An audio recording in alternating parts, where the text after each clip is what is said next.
Yes. New show alert. New show alert. Yes.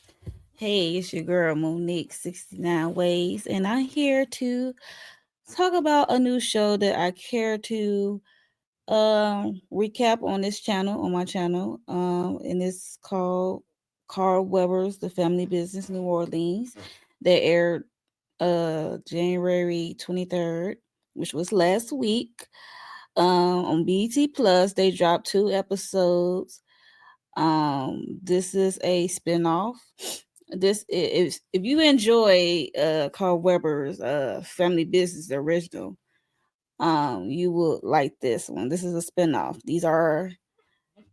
It's some more Duncans in the country. So we are in New Orleans. So we are dealing with the New Orleans Duncans, and yeah, and I watched the first episode, the premiere episode, and I was thoroughly entertained. It drew me in.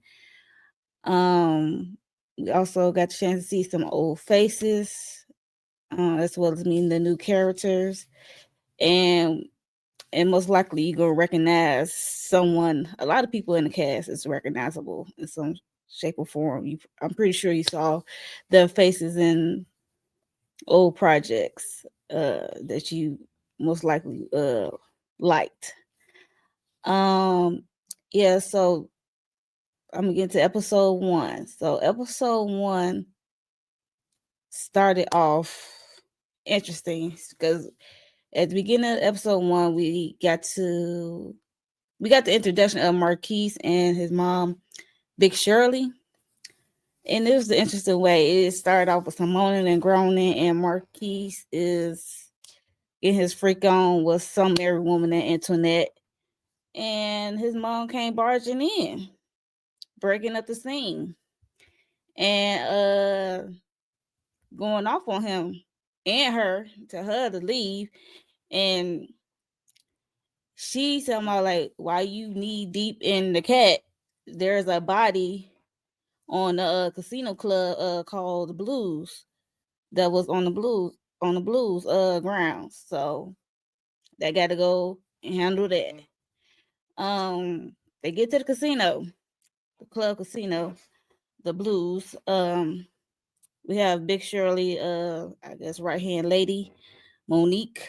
Um, she told what happened because they have like a dead body on the scene on their premises. So Monique told Marquise and Big Shirley what happened.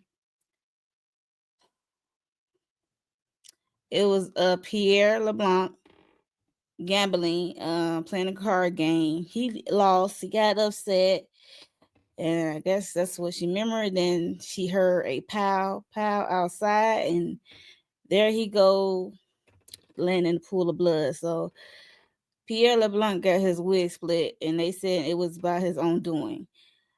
How true that is, I don't know, but that's what they saying. So gotta go with it. That he's unalive himself, and also who's in the office as well is Uncle Floyd, who's played by Pooch Hall.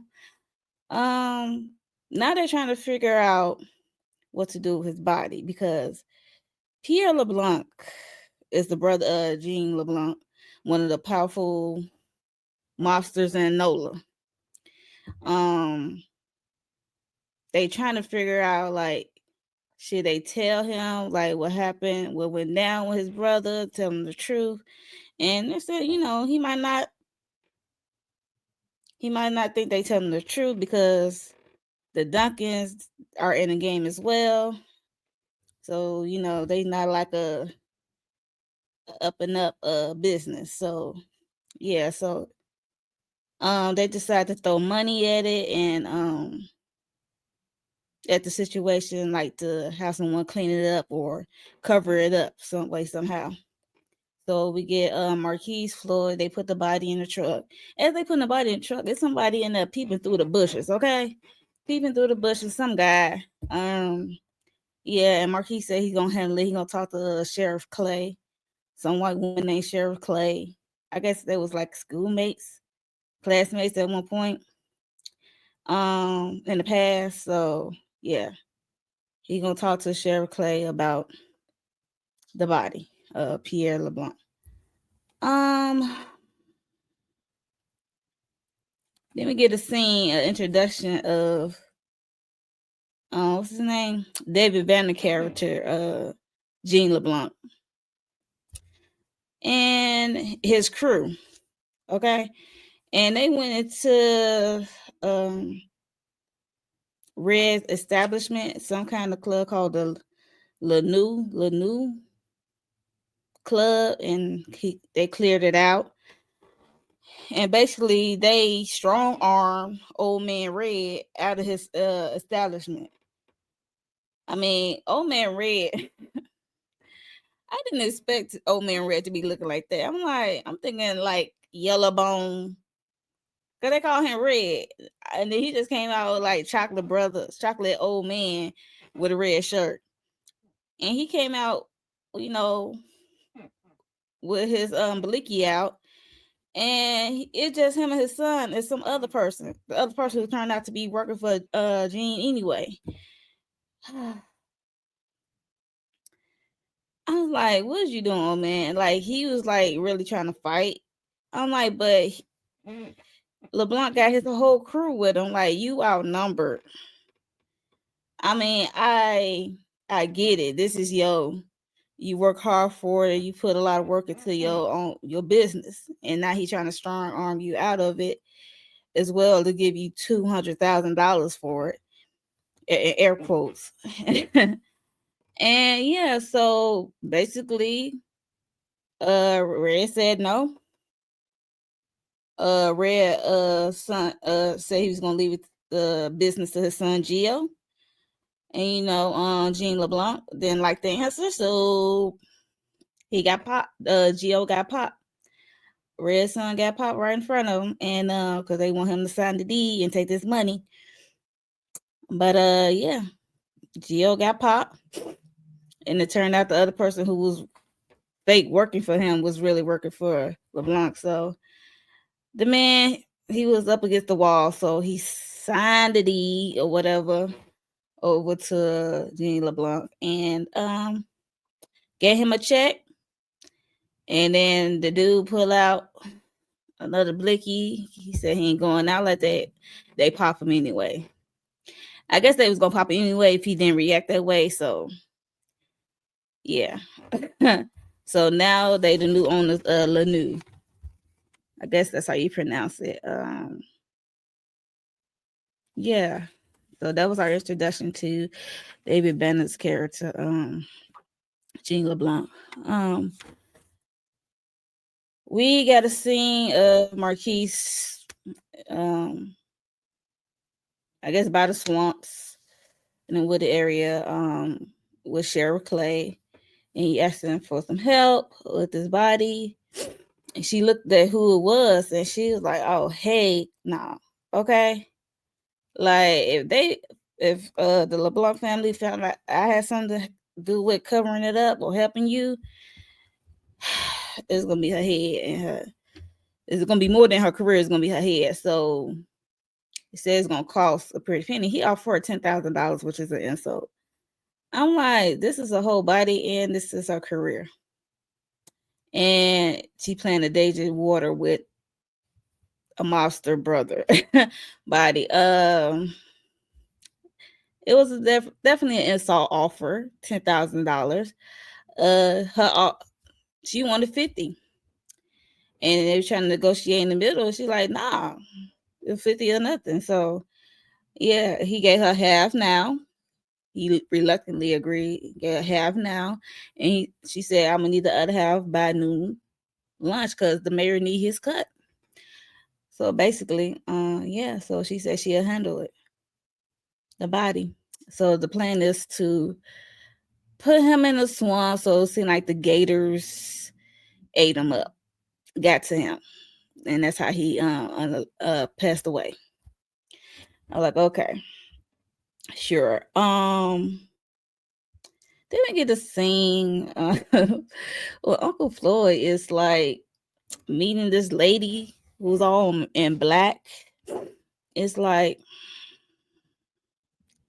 Her name is Ernestine, and she is like a voodoo priestess. So he is smitten with her, like he has dealing with her sexually, especially sexually. So yeah, she want him to wear a chicken foot necklace around his neck. So because she says trouble is coming. And then they went to Pound Town. And then he wanted more the morning after. Cause she said you had to make love to her like 3 times to get activated.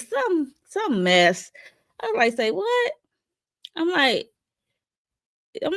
Uncle Floyd, did you really into her, or did she put a spell on you to be into her? It's just, I really want to know. Like, she is a down with the voodoo priestess, almost like a Barra. Yeah.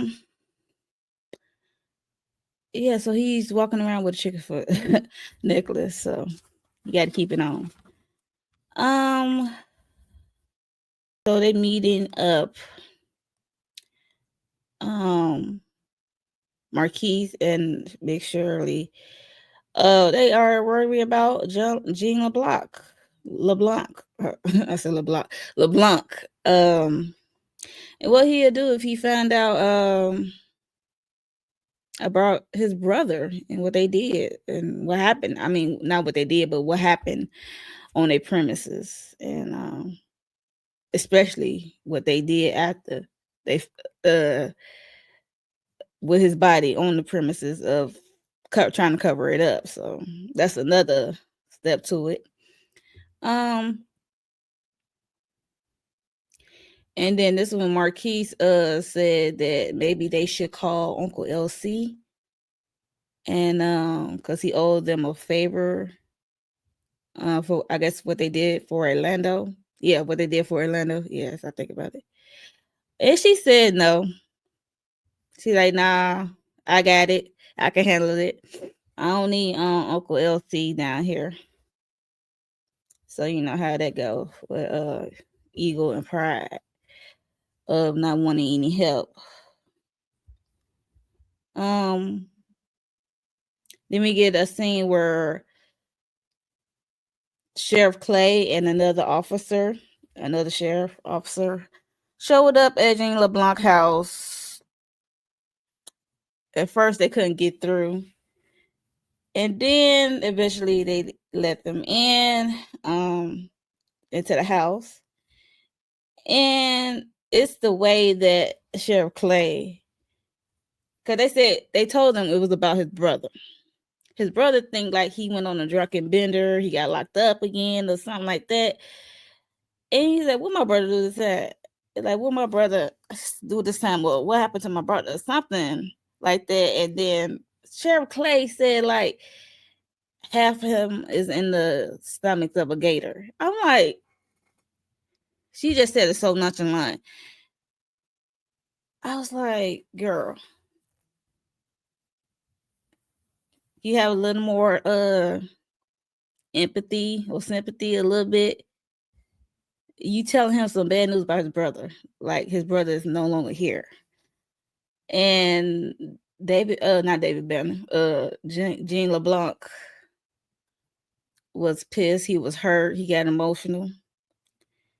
Rightfully so, because his brother. I mean, I don't care what they had going on, siblings gonna fight, but to hear that your sibling is alive and his body was found in the swamp full of gators, and in the game, that don't sound right. He said, how in the heck did my brother get in the swamp with gators? Like, I'm with him because they don't make sense. Like, that's how he died. That don't make sense. I'm like, what he do? Trip and fell into the swamp as he was trying to tie his shoes. It didn't sound right. And I'm with Jean LeBlanc on that. So yeah, so he's upset.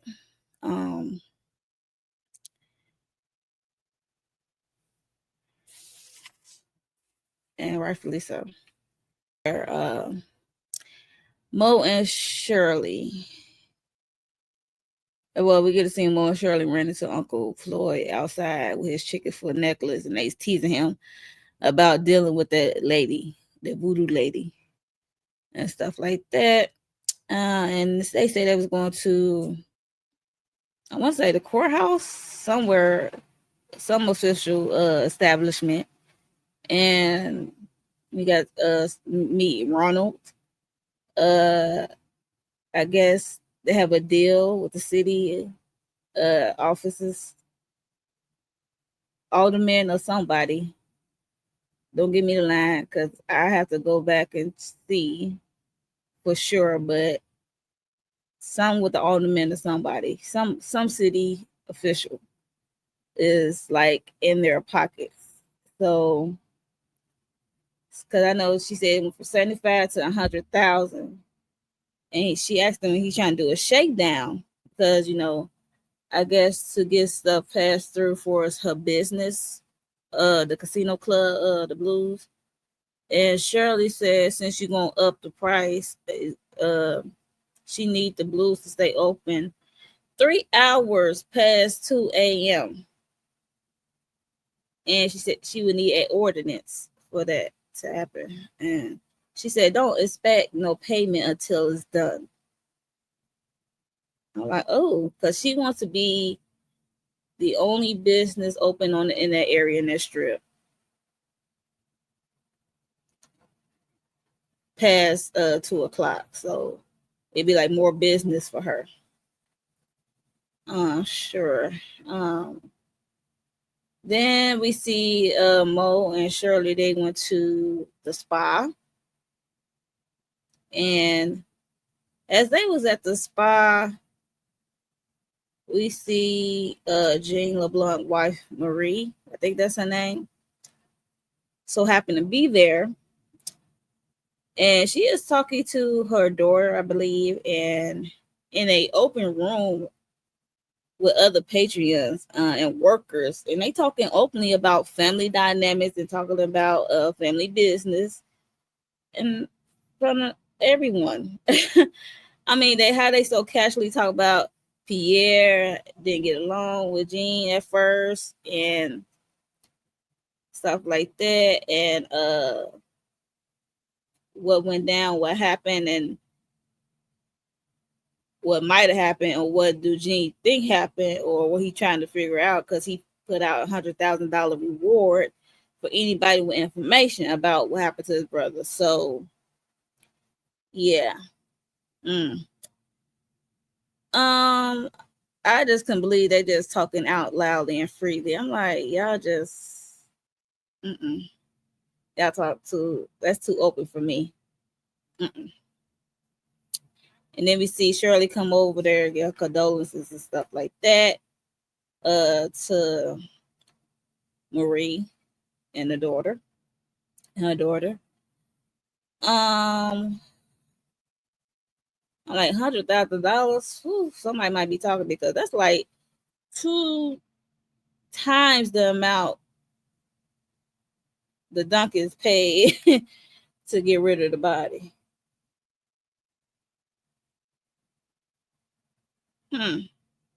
So yeah, so pretty soon somebody might be talking soon.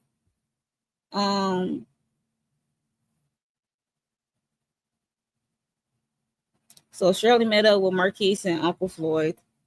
She told them about what she found out while she was at the spa, that Jean LeBlanc has $100,000 reward for the information they need to get ahead before they go into war, be in the middle of a war, I should say. Marquise, he's still on that calling Uncle LC thing and his army in New York, and Shirley still saying hell to the no. And Shirley want Marquise to go to Houston. So I guess Houston is a hideaway spot for them. Like they got another house or another property or business in Houston, I'm guessing. And to protect him from, I guess, this coming war that might happen or might not happen. And she said you is not ready for this type of heat. I'm like, well, how would you know? You didn't give the boy a chance. And Floyd and Shirley, she said her and Floyd would handle it. Marquise said, like, how I'm supposed to take over the family business one day, and every time something come up, the heat is on. You want to, you got me running away, hiding away. And you know, I understand as a mother, she's trying to protect them, but it's like that's like a thin line between mother and the being head of the family for the type of business they deal with, and grooming him to take over one day. And he's not a little boy, he's a grown man now, so yeah, but she that's a gamble she gonna have to take because he's a grown man and he's in the game. He's in family dealings, family business, so yeah. So she said, no, you gonna go, and she gonna take your butt. She was gonna take his butt to the airport and make sure he get on that flight to Houston. The next day, she told Shirley met up with Uncle Floyd in the office. She said he is on the plane. And then he had the nerve to say his 2 cents the next day, and a little too late. He is too late. He should have said that when she was and the night before. Okay, so the next day he talking about how Marquise is not a baby anymore, and he thinks that she is making him look weak, which is true. He's a grown man, and he think that Marquise was right about them calling New York to the New York Duncans. And then this what we heard Cheryl say she got a plan. I was like, is we gonna see the plan in this episode? But we didn't get a chance to see the plan this episode. So hopefully episode 2 we'll see this plan. Well, Marquise, we saw a scene with Marquise on the plane, okay? And he's looking like he came up with something. He had a suspicion look on his face, and then we get a scene as going to Houston. His ass showed up in New York, okay? Because when he was going to Steph, I'm like, this house look familiar. And then he was greeted by Nevada and Curtis, fine ass. And he was asking where Uncle LC at, because he need to talk to him, need some help. And they said Uncle LC is out of commission, like he's out of state or what have you. But Vegas is available. So Marquise eventually told Vegas and Curtis what went down with Pierre and Nola at their club casino establishment, and how his brother Gene is offering $100,000 for info, and he need muscle and backup in New Orleans. This is when Vegas revealed that they have their own family stuff going on around this time. And so him and Orlando won't be able to go because they have to deal with the junior situation of it all. So if you watch the original Family Business, the first Family Business show, you will understand. Okay, so I'm like, oh yeah, I forgot about the junior situation just that quick. So Vegas and Orlando, they won't be able to go, but he offered up. Curtis said he volunteered, said he'll go down there, and they recruit Lauren. So far we got Curtis and Lauren, his sister Lauren, going down with Marquise to Nola as backup. And that's where the episode ended. So I'm interested to see what's Big Shirley plan and how she gonna take Marquise coming back to Nolan when she told his ass to go to Houston, and he coming back not empty handed. He coming back with 2 extra people, which is Curtis, because of Curtis and Lauren. So I'm interested to see that, and I'm guessing that's gonna happen in episode 2. Looking forward to watching that. So yes, if you made it this far and you love what I was giving, make sure you are hitting the like button and you are subscribing if you're not already. And make sure you tune in to Carl's Weber, The Family Business, New Orleans on BET Plus. It dropped 2 episodes, so it's out now. And yeah, so I will see y'all for episode 2. I'll be back for episode 2. And I will see y'all in the next one. Bye.